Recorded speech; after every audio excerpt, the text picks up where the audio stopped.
now invite the University of Minnesota to please enter the room.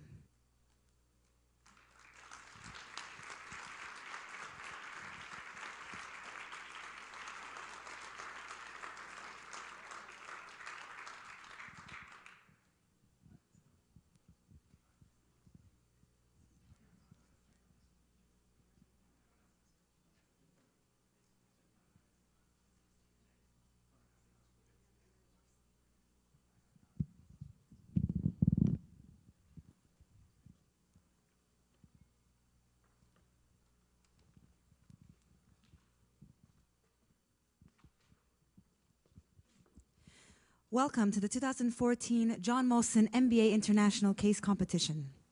My name is Melina Suchan, and I will be the coordinator for the presentation of the University of Minnesota. First, I would ask that everyone please turn off any electronic devices and cell phones. I will now kindly ask our distinguished judges to introduce themselves. Good afternoon. I'm François Giroux. I'm the Chief Operating Officer of Novik. We're manufacturers of polymeric exterior cladding. Hello, my name is Mary Larson. I provide strategic advisory services to CEOs of major corporations. My name is Ken Brooks. First and foremost, congratulations on making it this far. As a past finalist, I know how the last week has been for you guys, so it's almost over. And on that note, let me introduce myself because I'm also looking forward to being it over. I'm a partner at EY, and I can't wait to stop pretending to be somebody from DT. Dominique Vincent, I'm Vice President and Portfolio Manager with McDougall, McTier. Good afternoon. My name is Stephen Sharp. I'm the Vice President of PNC Bank Canada, wholly owned sub of PNC Bank, Pittsburgh.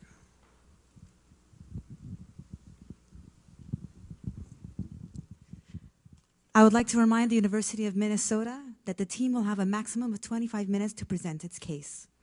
I will indicate to the team when 5 minutes and 1 minute are remaining. I would ask the team to please acknowledge that you have seen the signs. After the presentation, the judges will have a maximum of 15 minutes for questions. I will indicate to the judges when 5 minutes and 1 minute is remaining. I would like to wish the presenting team good luck. Bienvenue au concours international d'études de cas MBA de John Molson 2014. Mon nom est Melina Suchan et je suis votre coordonnatrice pour la présentation de l'Université Minnesota. S'il vous plaît, éteignez tout appareil électronique ou téléphone cellulaire. Merci et bienvenue à nos juges qui se sont déjà présentés.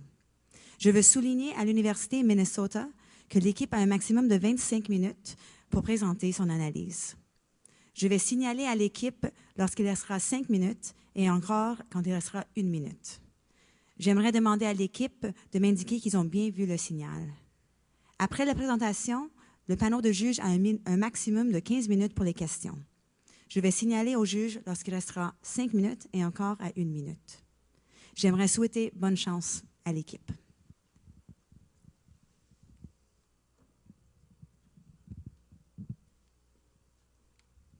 Thank you very much.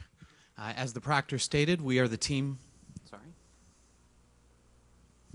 Thank you very much. Good afternoon, Mr. Johnson and Deloitte Management. We are the team from the University of Minnesota, Carlson School of Management, and we are here today to give you our proposal for how we think you can best respond to the threat posed by some of your up-and-coming crowdsourcing competitors. So my name is Sam, and I'm going to take you through the agenda, a brief overview of the driving question and recommendation that we propose to you, take you through the industry and company analysis and what options we considered. Then my colleagues Johannes and Jan are going to take you through our implementation plan. Tim is going to brief you on some of the financial estimates we put together, and I will wrap up with looking forward for Deloitte. So the driving question is crowdsourcing a significant threat for Deloitte? And if so, how soon, how large, and if it is this something that Deloitte needs to actively and aggressively respond to? And how should they respond? So our recommendation is that you respond to the long-term crowdsourcing threat by implementing your own internal controls to be able to provide both quality of brand and maximize efficiency. So briefly looking at the industries, on the left you see your traditional professional services industry. It's fairly established. You have several very large players internationally. It's highly competitive, and it is threatened by this new emerging crowdsourcing competition that has the ability to supply some of the smaller jobs that the one-on-one personal factor in the traditional model cannot profitably supply. So looking on the other end at the crowdsourced professional services industry, it's new and emerging. There's not very much. There's less competition at this point, but it is growing. It can supply some of these smaller jobs, but when a firm is contracting for a larger contract, they tend to want the high-quality brand image and the one-on-one interaction that the crowdsourcing option does not necessarily supply. So looking at Deloitte, you are one of the big four players in the industry. You have a high-quality brand name, a good reputation. You provide professional service, personalized service. You have a very expansive product suite, so you're not one of the niche players. You are able to offer both a complete portfolio to your clients, in addition to if they only require one or two modular services, such as tax or auditing services, you are able to supply that as well. You are siloed. Your structure is siloed across geographic regions, and this was primarily for legal purposes to protect other branches if an accountability issue or if a legal issue were to arise. And it does allow your company to be both international and adapt to specific regions, but it can constrain knowledge transfer between your employees between regions. So some of the options that we considered, first and foremost, is crowdsourcing a significant threat? And the first option is, if we found it to not be a credible threat, we considered recommending expanding your legal department, which is not currently offered everywhere across the globe. We also considered, if the final three recommendations have to do with responding in an active way to the crowdsourcing threat, by purchasing one of your emerging crowdsourcing competitors, employing an emerging crowdsourcing competitor. We've noticed that some of those smaller crowdsourcing companies are employed by some of the larger traditional consulting companies, such as Accenture, or to develop these capabilities in-house. And so looking at this, we considered 5 criteria. Does it fit with your high quality and personalized brand image, your high touch? Is it feasible? How quickly is it feasible? What's the timeline? We looked at the cost estimates, and perhaps most importantly, does it respond to this threat of crowdsourcing that we consider to be credible? So looking briefly at our matrix, you can see that we considered the ignoring it obviously doesn't respond to the threat. Purchasing the crowdsourcer is very difficult because that would not allow you to control the amount of the quality of content that is being supplied by these crowdsourced experts. Also, they are not direct employees of the crowdsourcing companies, so purchasing it doesn't necessarily give you all their expertise. Employing is cheaper and quick, but it does not allow you to, again, strictly control the quality of services and really provide a Deloitte brand image. And so we recommend that you develop these capabilities in-house so that you can completely control the brand image and be able to tap into some of the knowledge advantages. So now I'm going to hand it off to my colleague Johannes, who's going to take you through some of the advantages. Thank you, Sam. So now you have seen that we advise you to go into crowdsourcing, and these are the advantages for you, Deloitte Management.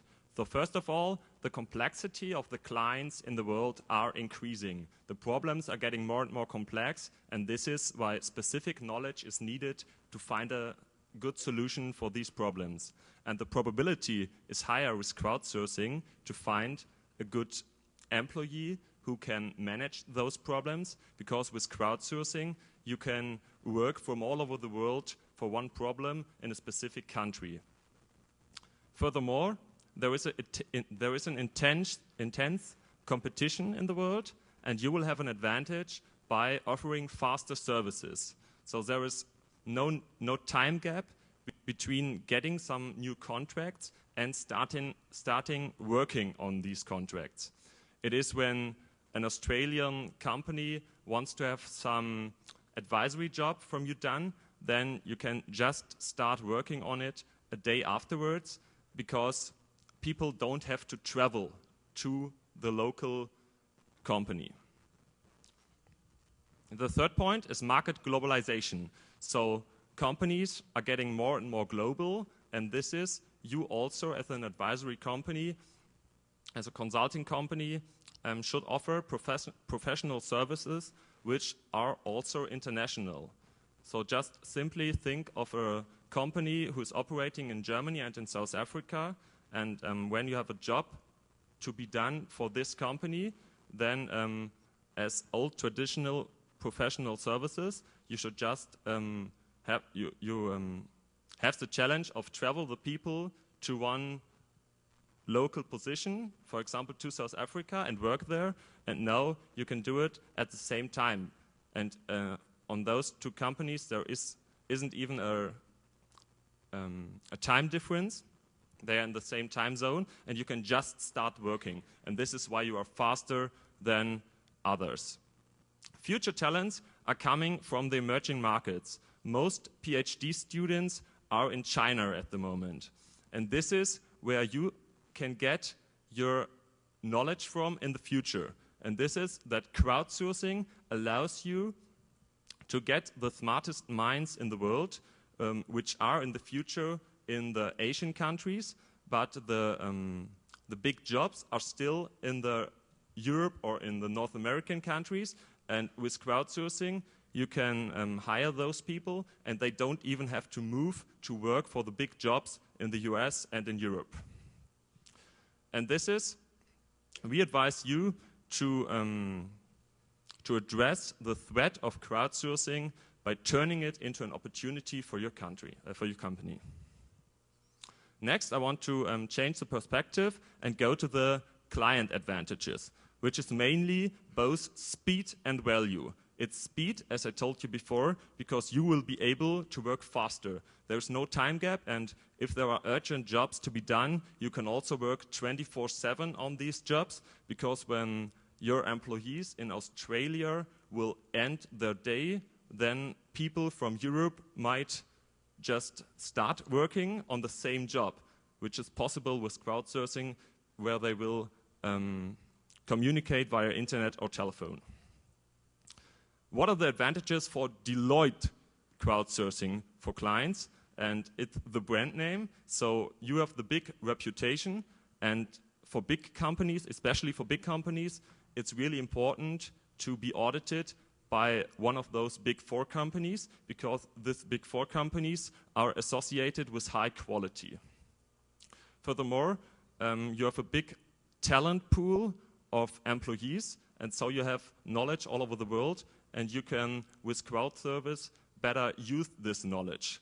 And you have 240,000 employees all over the world, and always there are people who don't have a specific job to be done at the moment, and these salaries are sunk costs when you have employees who don't work at the moment. With crowdsourcing, you have a better chance to get all your employees in work, because they can work on jobs all over the world. Yeah, we got some risks and contingencies here. Just mention it shortly, that if it turns out not to be a significant threat, the crowdsourcing, which we don't consider as very probable, then still the concept is good for Deloitte. If there are internal resistances with applying this crowd-serving concept, then you should just push your emphasis on internal quality control, so that the quality standard is still high, and you should just tell your employees the advantages for Deloitte of going into crowdsourcing. Yeah, and here I will just hand over to Jan, who will show you how to implement crowdsourcing in Deloitte. Thanks, Johannes. So, as Sam said, We believe that threat is real, but we do not believe the threat has an inimitable advantage, an advantage that you can't imitate it. The advantages of crowdsourcing are something that Deloitte can exploit. And additionally, Deloitte can actually mitigate a couple of the challenges of crowdsourcing, which is the fact that crowdsourcing doesn't have the brand name that Deloitte will have, and also that employee concern, whether or not they're employees. And if that becomes a long-term legal issue, this strategy that we're recommending already mitigates that risk.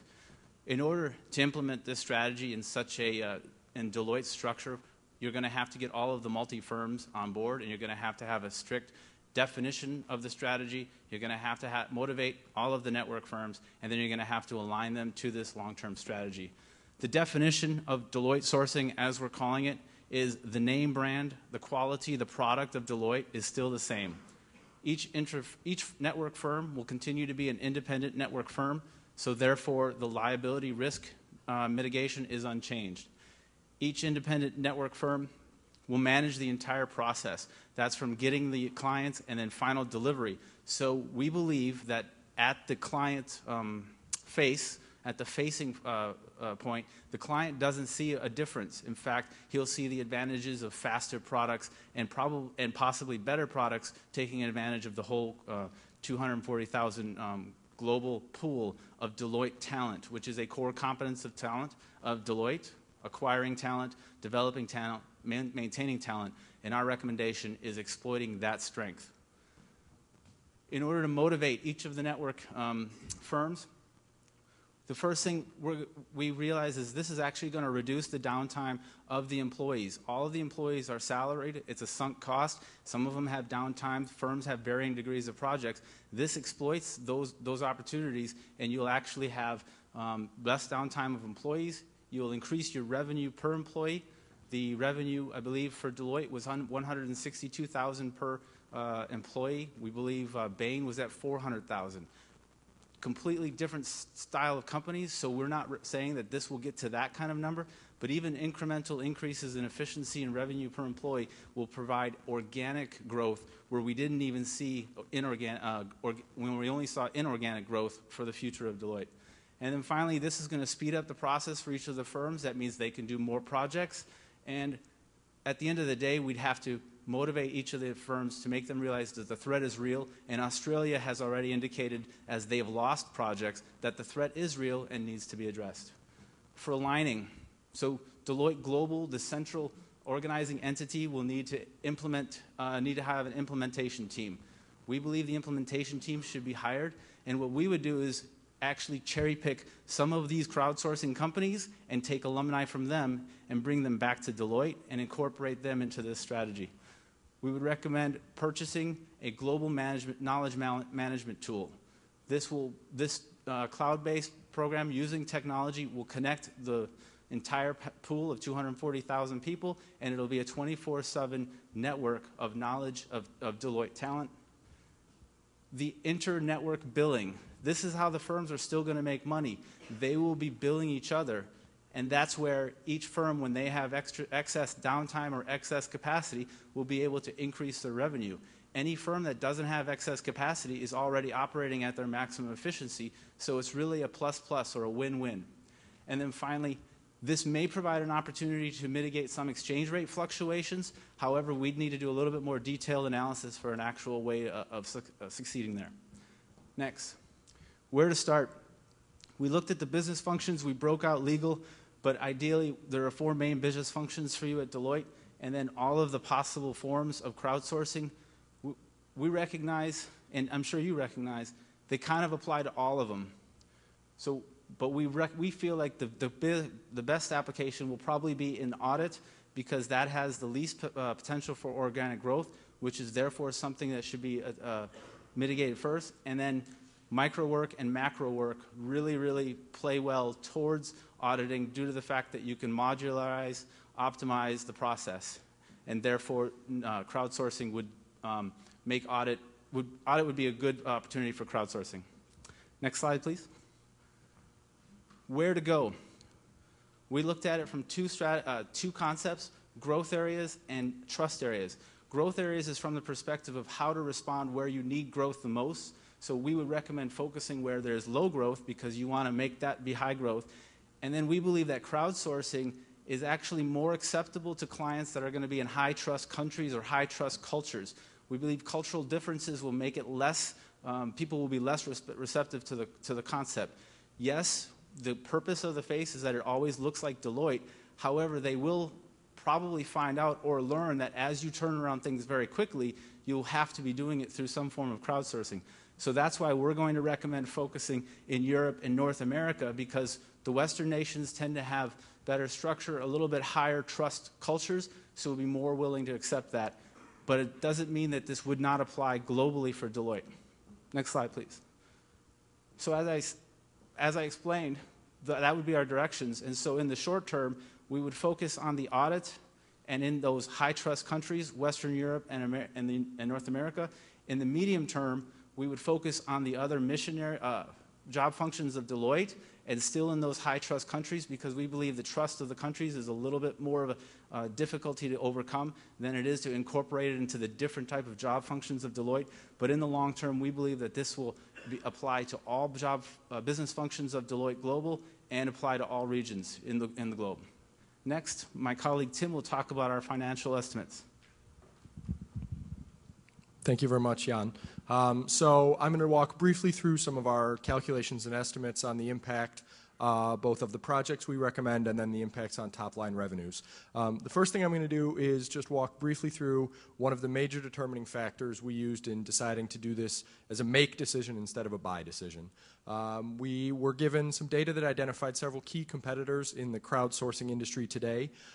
We didn't have specific market share data, but we ran on the assumption that the major 5 players would represent maybe 80% of the total crowdsourcing market, estimated at about $375 million in the last year.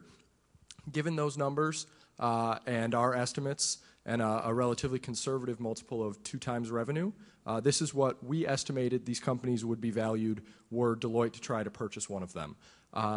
We selected 10 EQS as sort of the target company, both because we think its capabilities would have played potentially well with Deloitte's capabilities, and in addition, it's the most concrete threat that we recognized after the emails have come in from Australia. So our estimate was it would cost about $150 million to buy 10 EQS, all their assets, all the access to their pool of crowdsourced employees. We ran that through a quick MPV analysis using the assumptions you can see on the board there. It did make money. It turned around within 10 years. It added quite a bit to top-line revenue. But it's very low NPV, very risky, very sensitive to potential fluctuations in our revenue assumptions. So we rejected the buy option and we moved to the make option. So our next slide represents, this is our project evaluation of our estimates of what it would cost to build the cloud source knowledge management tool that Jan referenced, as well as the associated maintenance costs, employment increases in terms of maintenance and management of the system, and then also the increases in revenues and free cash flows and top line revenues we would estimate from the increase in efficiency. We were very conservative and estimated a 1% increase in efficiency per employee across Deloitte. So that would be about $1,600 of extra revenue per employee annually. Using those numbers, a relatively conservative cost of capital, again, this is quite a very profitable project. We believe $75 million would be a fair number for what it would cost. To do this in-house, about $50 million to actually R&D and build the software, another $25 million for miscellaneous expenses, management hiring, the installation costs of putting this on the laptops of every employee in Deloitte, upgrading software where necessary as well. So as you can see, this is how we settled on Deloitte sourcing as a very profitable, very reasonable expectation for the company's growth going forward. Next, we'll briefly touch on our estimates for impact on top-line revenues. So in addition to the impact of increased efficiency that I mentioned from Deloitte sourcing, we think it's not unreasonable to estimate that the retained contracts, the projects that are currently going to companies like 10 EQS, that Deloitte would be able to keep in-house. We very conservatively estimated what if each office or each country in Deloitte is able to save one $1 million contract a year. That's $160 million on top-line revenues.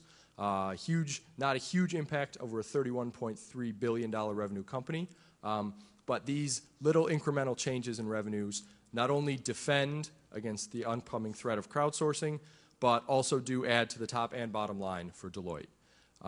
The last numbers that we'll go through very briefly are what these increases in top-line revenues might look like in terms of Deloitte's position in the market as a whole. Next slide, please. So as you can see, we conservatively projected 3% annual growth of revenues for the Big Four firms over the next 5 to 7 years. Based on current projections and current standings, we know that you are very, very close to PwC, but over the last 5 years have just been a couple $100 million short sort of every year.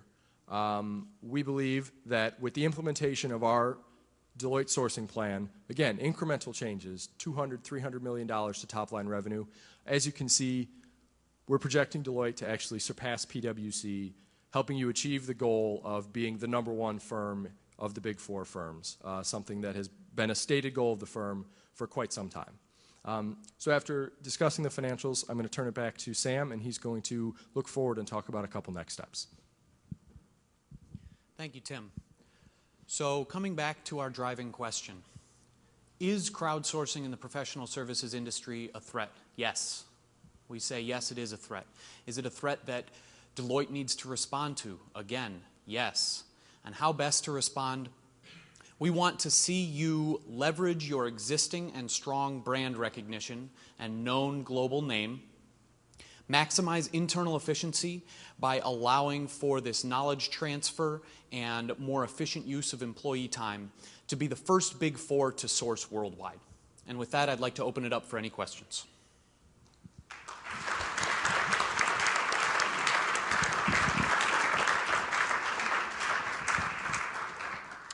Thank you very much for your proposal. I'm looking at the $1,600 per employee annual revenue, and you say that each offices could bill the other office.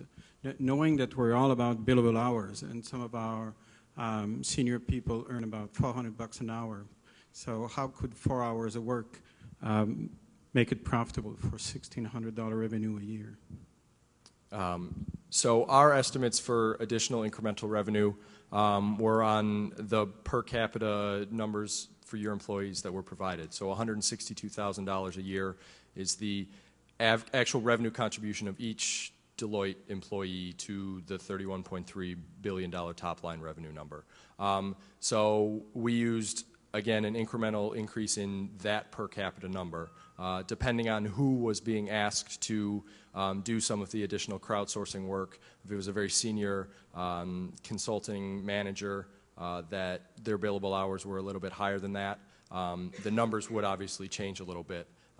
But by that same token, if it's some of the micro work, some of the audit or tax problems that could be handled with a little bit more of the repetitive activity, those hours would be significantly lower at a billable rate, balancing out basically across a per capita total. And just to add on that, the contracts, projects will be managed by the in-country firm that will negotiate the deal, negotiate the billable hours, and then when they crowdsource externally to other Deloitte, those firms that have excess capacity can then provide service at the original contracted bill. It may be less than what they normally receive, but those salaried employees, that's a sunk cost. If they have downtime, this is additional revenue into that office, in addition at the originating project price.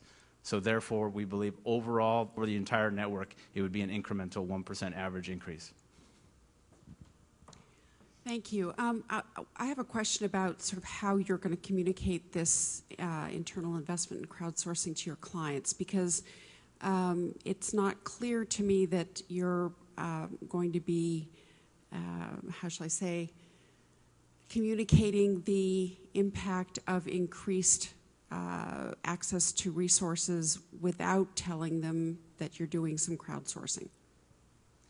Yes, exactly. The original plan or the beginning plan would be to keep it as opaque as possible to maximize the efficiency internally to the Deloitte network. However, in the high trust countries where where they would be more accommodating to it, you would then be more transparent, because then they would see, in addition to the real result of a faster project, they would also see that intangible benefit of the entire global network of Deloitte employees solving the problems. We would recommend maintaining a more opaque face for the low trust countries. One of the advantages of crowdsourcing is faster delivery of projects. The other one that our clients are telling us about is the cost element. In your projections, have you accounted for any margin compression that will need to be able to address in order to deliver these projects cost effectively? Our assumptions at the moment don't account for any additional margin compression. Where we saw the initial phase of this project being most effective is an increase in efficiency on our end. The same style of contract work coming in from our clients, the same sort of expected level of cost for that contract. So for a Fortune 500 firm who's typically used to paying a set dollar value for hiring auditors from Deloitte, we don't anticipate any real immediate changes in the pricing structure there. So the marginal benefit for Deloitte is not necessarily on compressing the marginal cost or finding, it's more about finding additional efficient dollars within the current cost structure, passing all of the savings on, or passing all of the benefit on to Deloitte. The client doesn't have to pay any more.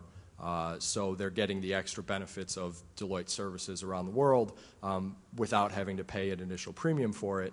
And Deloitte is seeing benefits of accessing all of those services rather than having to try to squeeze margins even more. We have a silo structure for legal issues, partly. How do we share the liability if everybody around the world is working on the same project? So that is an issue that we considered, and to be sure, it's a tricky question. The billable structure allows a technical separation between the responsibility, the liability of one office and another, but one of the coordinating functions of implementing the central Deloitte global implementation of a plan like this is to work out a way so that the employees, say, in Australia, feel just as accountable for the work that they're producing for someone across the globe as they would for their local office. So that's definitely a challenge, and it falls mostly in line with what we were talking about when considering how to align the incentives for each individual office. We discussed a couple different options there, and one that may work very well is to have a revenue sharing function between those offices, or perhaps as part of Deloitte as a whole, but we would definitely need to do some further analysis into that. How fast can we and how fast should we put this plan in place? We believe that the technical problem is the knowledge management tool. We would recommend a proprietary knowledge management tool that we would need to go out to a request for proposals from IT sourcing companies. So it would not be in less than 6 months, but it should be in less than a year. And we would recommend implementing it after making the decision to do it in that time frame. Do you have an idea of how we would handle one of our regions not willing to get on board? Let's say Europeans say no to that. What do we do? So the way, as a global Deloitte, we would recommend you handle it in the same, as in they're an independent business firm, a network firm that is allowed to make that decision. We believe that the other individual network firms, there will be enough of them that see this as an opportunity and as a correct response to a threat, for example, Australia, that therefore the other firms in the overall network in the long run will see it. But we would not recommend making this a top-down directed absolute. This tool would allow everyone to use it as they can or want to. It does not require anybody to use it, because again, that's the concept of crowdsourcing, is it's user motivated. As one of my colleagues just mentioned, one of the advantages of crowdsourcing that clients perceive is lower price as well as faster service.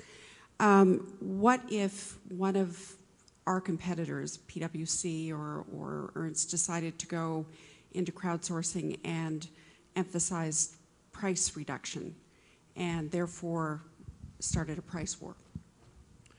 Well, when we were first considering this idea, we considered the option of advertising lower prices and perhaps passing the savings that we would experience in cost efficiency on to our clients so that we could advertise a price reduction. However, being one of the first big firms to consider this initiative, we think that you have time to allow it to work itself through your system, because we don't necessarily think this will be like most shifts in business structure, and this isn't necessarily an overall shift, but it is a significant component we are proposing. It takes time. And so we were thinking that you have the time to treat this as a cost reduction and efficiency maximizing initiative first.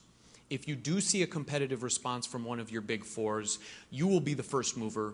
You will be further down the learning curve on the technology implementation, and you would be able to respond to a price war faster than they could initiate one.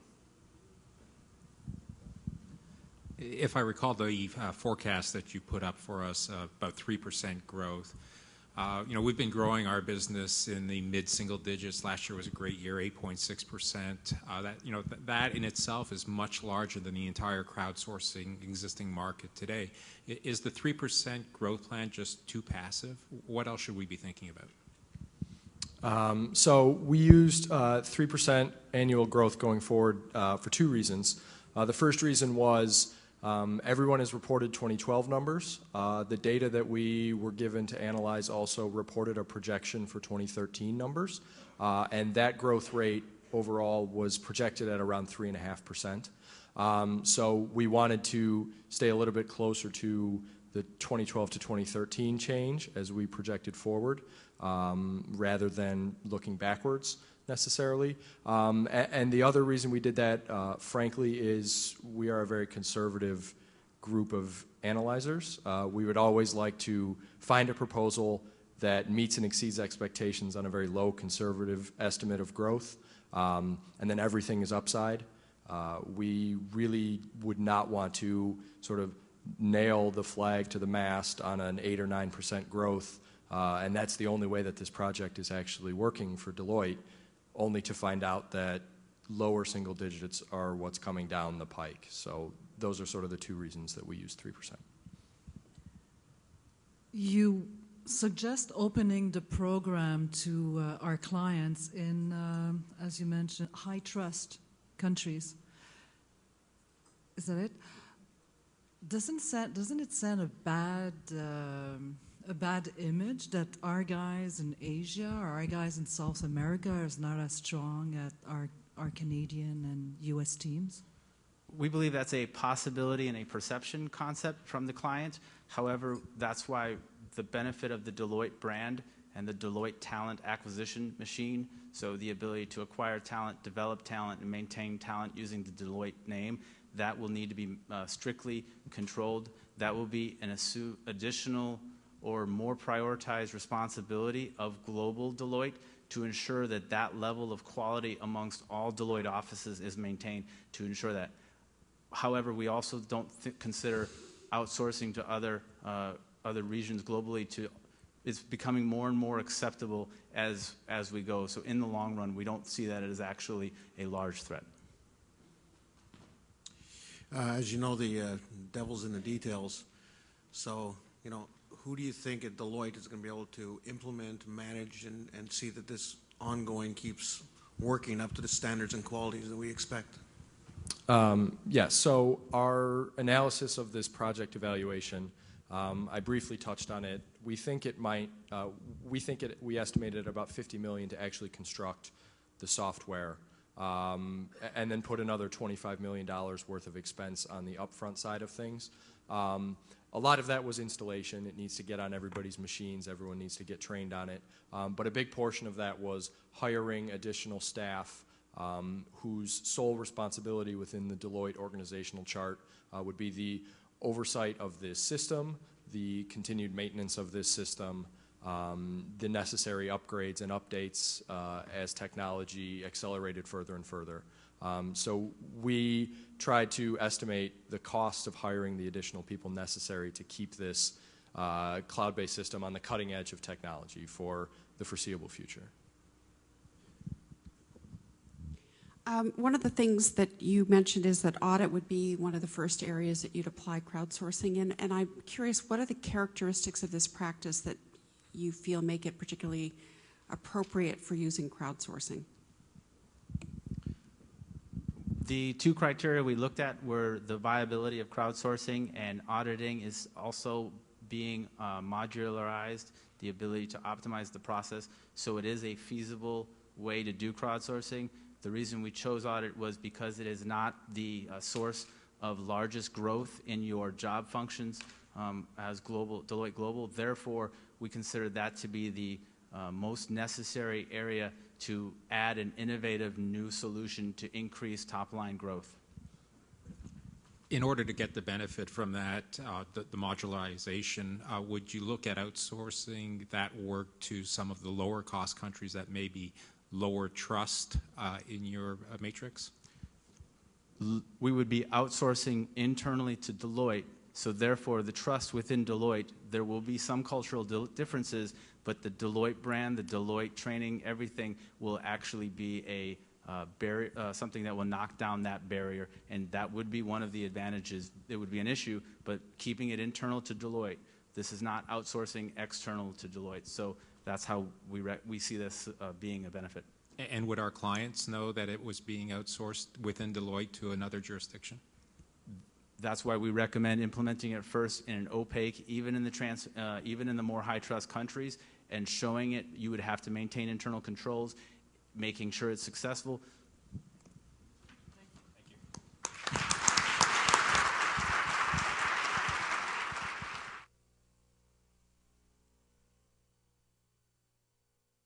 I would like to thank the team from the University of Minnesota. At this time, presentations are now over. I will now escort the judges to their room for the deliberation period of 1 hour. Thank you very much.